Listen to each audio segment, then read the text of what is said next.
The house was quiet, the kind of quiet that only comes late at night when the world feels like it's holding its breath. I had just gotten home from work, exhausted from a double shift at the hospital. My feet ached, my shoulders were tight, and all I wanted was to peel off my scrubs and collapse into bed. Mark was out of town on a business trip, and Ethan, my stepson, was supposed to be staying at a friend's place for the night. I had the house to myself, and for the first time in days, I felt like I could finally breathe. I walked into my bedroom, shutting the door behind me, and began to undress.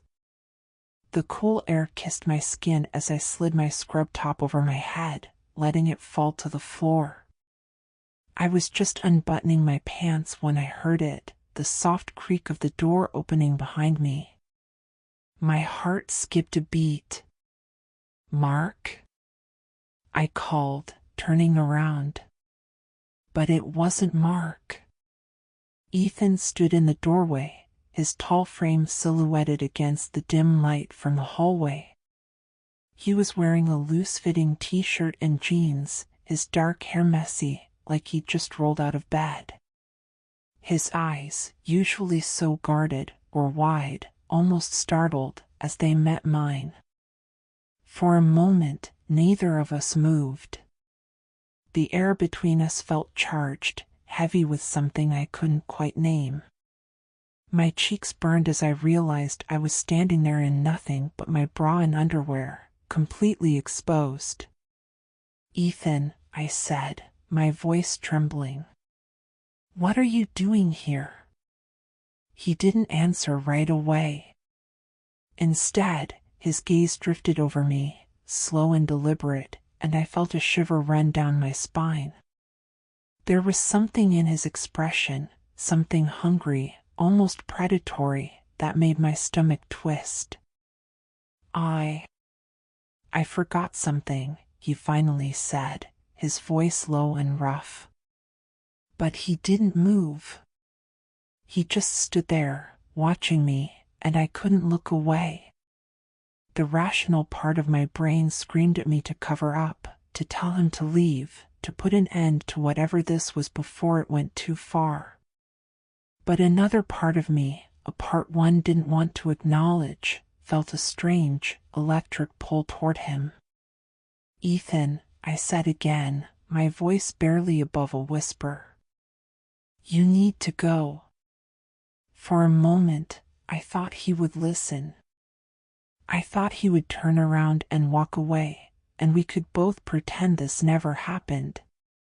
But then he took a step forward, his eyes never leaving mine, and I felt my breath catch in my throat. "I can't," he said, his voice barely audible. "I can't stop thinking about you." The words hung in the air between us, heavy and dangerous. My heart pounded in my chest as he took another step closer, and then another, until he was standing right in front of me. I could smell the faint scent of his cologne, feel the heat radiating off his body. "Ethan, this is wrong," I said, but even as the words left my mouth, I knew I wasn't convincing anyone, least of all myself. He reached out, his fingers brushing against my arm, and I felt a jolt of electricity shoot through me. My mind was screaming at me to stop, to push him away, but my body betrayed me, leaning into his touch. And then, before I could stop him, before I could even think, his lips were on mine, and the world around us disappeared. It was wrong. I knew it was wrong. But in that moment, I didn't care. The kiss was electric, a collision of guilt and desire that left me breathless. For a moment, time stood still, and the world outside the bedroom ceased to exist. But as quickly as it began, reality came crashing back in. I pulled away, my chest heaving, my mind racing. "Ethan, we can't," I said, my voice trembling. "This is wrong." You know it's wrong. He stared at me, his eyes dark and unreadable. I don't care, he said, his voice low and desperate. I can't stop thinking about you, Claire.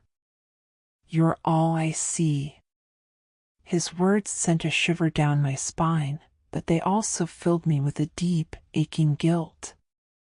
I stepped back, putting distance between us, and wrapped my arms around myself. You're my stepson, I said, my voice breaking.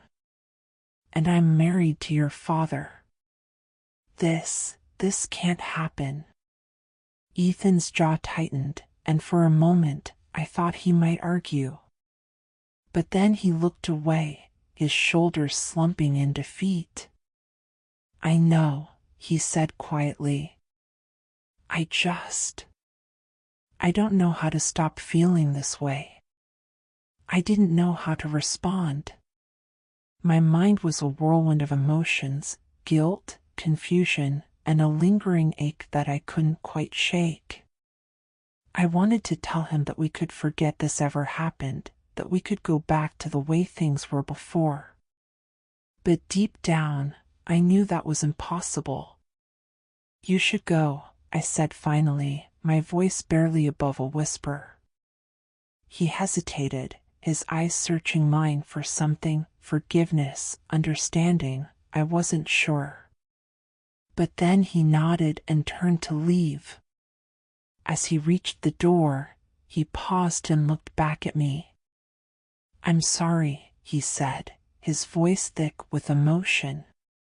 And then he was gone, leaving me alone in the silence of the bedroom. The days that followed were a blur. I tried to act normal, to pretend like nothing had happened, but it was impossible.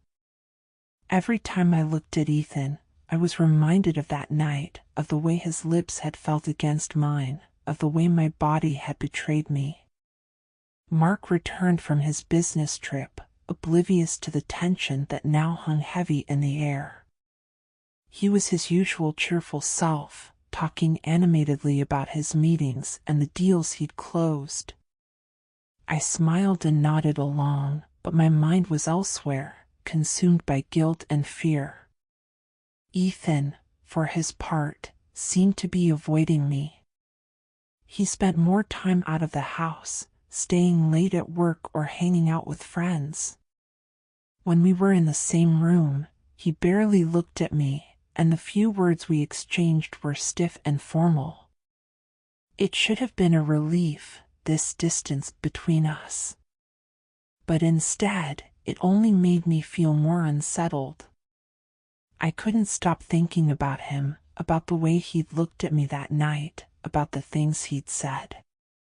One evening, after Mark had gone to bed, I found myself sitting alone in the living room, staring out the window at the moonlit yard. I couldn't sleep, couldn't quiet my mind. Claire. I jumped at the sound of Ethan's voice, turning to see him standing in the doorway. He looked tired, his eyes shadowed, his hair disheveled. Ethan, I said, my voice barely above a whisper. What are you doing up? He didn't answer right away. Instead, he walked over and sat down on the couch beside me, his body tense, his hands clenched into fists. I can't stop thinking about you, he said finally, his voice raw. I've tried, Claire. I've tried to forget, to move on. But I can't. My heart ached at the pain in his voice, but I knew I had to be strong. Ethan, this can't happen, I said, my voice firm. We can't do this to your father. We can't do this to ourselves. He looked at me, his eyes filled with a mixture of longing and frustration. I know, he said. But that doesn't make it any easier. I reached out, hesitating for a moment before placing a hand on his arm. I'm sorry, I said softly. I never meant for this to happen. He covered my hand with his touch warm and familiar. I know, he said. But it did. And now I don't know how to fix it. We sat there in silence for what felt like an eternity, the weight of our shared guilt pressing down on us. And in that moment, I realized that there was no easy way out of this. No matter what we did, no matter how hard we tried to move on, the lines between us had been crossed, and there was no going back.